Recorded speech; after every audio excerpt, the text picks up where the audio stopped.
Gente, eu quero trazer uma outra história, que é a do Pix. Ela ainda continua. O governo federal publicou hoje a medida provisória para reafirmar que não haverá taxa em pagamentos por Pix. André Anelli vai trazer os detalhes para a gente agora. E provavelmente o desfecho dessa história, por enquanto. Fala, Anelli.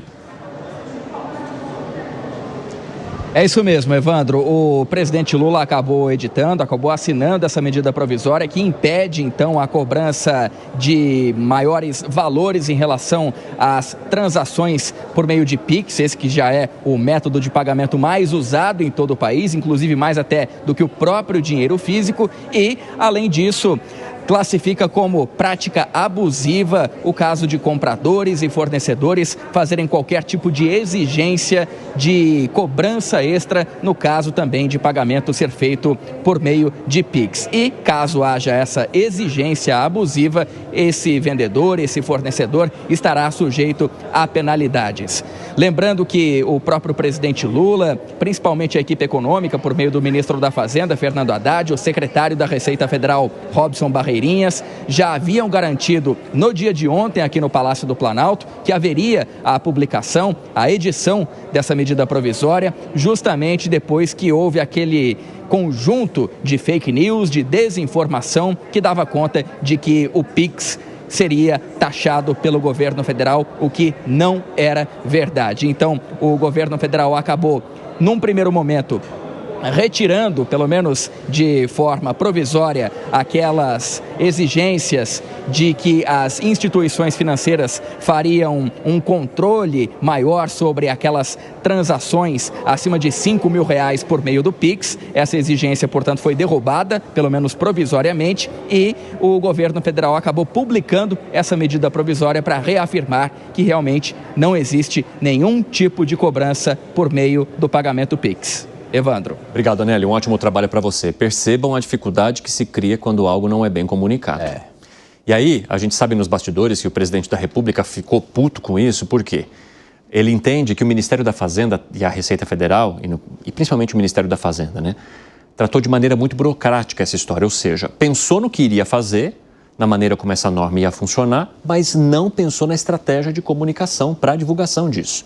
Porque, na verdade, né, Segré, você mesmo contou para toda a nossa audiência que você tinha uma linha de corte para essa análise e essa linha de corte melhorou. Você aumentou de 2 para 5 mil, de 7 para 15, seria isso no caso da pessoa jurídica, né? De 6 para 15. De 6 para 15, ou seja, antes pessoas a partir de 2 mil, as transações eram monitoradas e fiscalizadas. Agora seria a partir de 5 mil, ou seja, você teve um espaço melhor. A proposta seria boa. E você inclui o Pix, cartão de crédito e etc. Mas de algo que já era feito pela Receita Federal. Aí vem um problema de comunicação imenso e provoca tudo isso que nós acompanhamos agora. E aí o governo tem que ficar reforçando que não haverá taxação do Pix. Mas isso também remete a uma desconfiança que se criou de parte da população sobre as propostas e principalmente o cumprimento de propostas por parte desse governo. E aí você agrega outro complemento. Eu fiquei pasmo hoje quando vi um Twitter, um posteio no X do Banco Central. Não sei se vocês acompanharam. Meu Deus. Ele postou na rede social. Jesus. Ele fez uma paródia com DC para BC. Não, meu Deus do céu. Sabe quando eu disse, peraí, é o Banco Central? Isso é uma instituição séria do Banco Central? Só faltou falar, mano, o Parça está dizendo que, gente, foi um absurdo. Ou seja, quando a comunicação do governo não está fluindo, aparece alguém que não tem a mínima ideia de quem seja, mas deve ser demitido agora.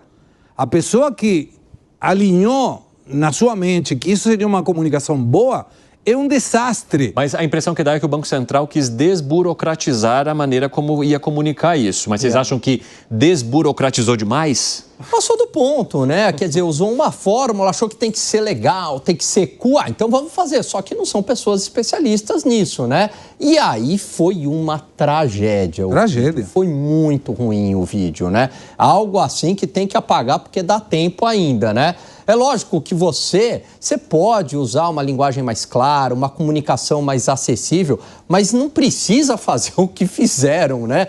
Basta ver os comentários, não sou nem eu que estou, né, falando. Nossa. Entra lá nos comentários, não tem acho que um elogio aqui. O povo achou meio cringe o negócio.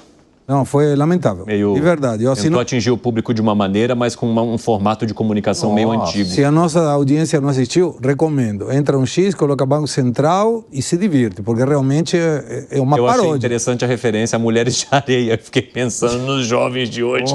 Falando, quem que é Ruth? Quem que é Raquel? E assim, eu compactuo... Os jovens de hoje, quem que é Ruth e Raquel, meu Deus? Quem que é Mulheres de Areia? Isso aí era pra nossa época, a gente compreendeu, mas muita gente não deve ter entendido. Os ETzinhos ali de BC, do clipe, né? Fazendo aquela dancinha, um negócio. Foi uma tentativa de socorrer o governo, mas acabou abrindo mais brecha, né? É uma instituição muito séria, que tem até, assim, um trabalho, não sei se eles ainda têm isso no site, de descomplicar termos econômicos, explicando, né? É algo muito bom. E, de repente, faz um negócio desse, gente. Fala, Piperno. Não, eu concordo que foi uma iniciativa desastrada, só lembrando que o Banco Central não é governo. O Banco Central é o Banco Central. Sim, não é o Banco Central do governo. É bom que se diga. Mas foi uma tentativa de socorrer o governo no meio dessa celeuma toda, né? Também, Evandro, de socorrer um produto deles, né? Sim, que é o Pix. É uma criação do banco. Enfim, com certeza, E por conta, né, de todo esse tsunami... Tanto que as transações voltaram a subir depois de toda essa situação, né? As transações... Pois mas é aí que eu acho também que entra uma outra coisa. Quer dizer, se o Banco Central já tem esse indicador de que já voltou a subir, de que essa onda, digamos, de mal entendidos começa a ser desfeita, eu acho assim que a boa comunicação também ensina que tenta diminuir o problema. Quer dizer, vamos falar menos disso aí agora. Mas não, aí volta o outro, faz uma outra ação desastrada, piora tudo. Piperno, tem um ditado lá em Araçatuba que eu levo pra minha vida, que é o seguinte... Nunca pisou lá. Que é o seguinte... Nunca pisou em Araçatuba. Diga lá. Fala, Gani. Quanto mais você mexe, mais... Fede. É isso aí. Isso, então... Eu uso isso pra minha vida. Às vezes, vou ficar quieto, entendeu? Não é agora. Então, eu acho que não é. Agora não É que você não falou a parte anterior. Exatamente. Tem uma frasezinha antes. Eu não conheço. Então, essa comunicação institucional pesada, ainda por cima, carrancuda, eu acho que ela só piora. Eu vi, por exemplo, algumas pessoas ligadas ao governo, parlamentares, ontem e hoje, tentando rebater de uma outra forma e até bem-humorado, e funciona muito mais que isso. Por exemplo, o deputado Lindbergh Farias, hoje põe lá, enfim, chama o deputado... O Chupetinho? Não, ele falou, enfim, o deputado Nicolas Fake e tal. Aí começa a brincar com esse, né? Começa a fazer trocadilhos e tal. Funciona melhor do que isso. Bom, Segredo, só para você entender, o ditado que o Gani está falando é que não dá pra gente falar a palavra aqui, mas é tipo assim, cocô.